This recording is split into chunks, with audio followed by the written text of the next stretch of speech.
investigative unit has been looking into the same thing as the grand jury, whether the sheriff's office was running a pay-to-play system for concealed gun permits. We previously found a strong connection between campaign contributions and those coveted permits. Senior investigator Stephen Stock read through the grand jury transcripts today to see what other connections they found.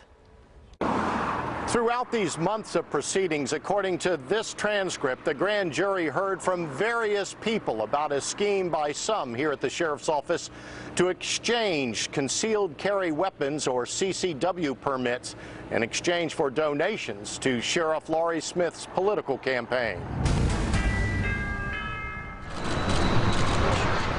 As the defendants indicted as part of this alleged pay-to-play scheme arrived at the courthouse in San Jose, court officials released 911 pages of testimony and exhibits presented to the grand jury investigating this case.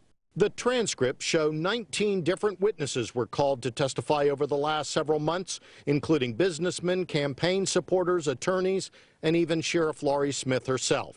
Throughout her short appearance before the grand jury, Sheriff Smith asserted her Fifth Amendment right against self-incrimination 9 separate times, starting with the first question, when prosecutors asked her to summarize for the grand jury her career as sheriff. Smith stumbled a bit but got out, quote, "I assert my privilege against self-incrimination."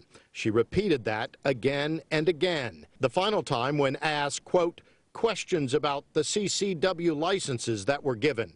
Sheriff Smith answering, quote, "No, sir," again asserting my privilege.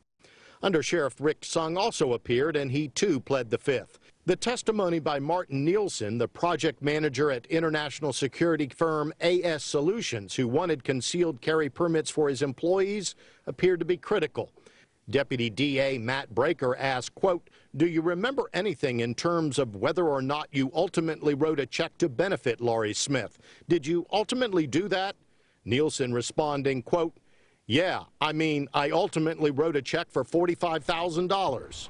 Then there's AS Solutions CEO Christian West, who today pled guilty and prosecutors say is cooperating with their investigation, something he indicated he would do during the grand jury testimony.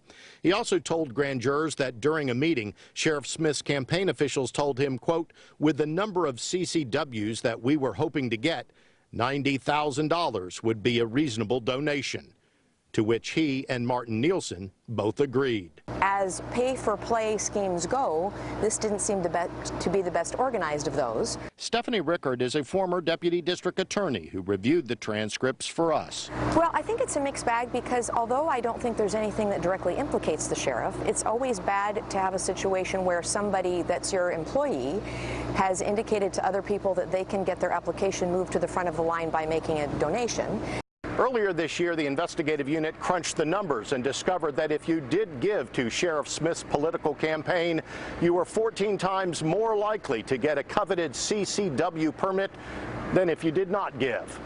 A spokesperson here at the sheriff's office said both the sheriff and Under Sheriff Sung would not be commenting any further than what was already in the transcripts.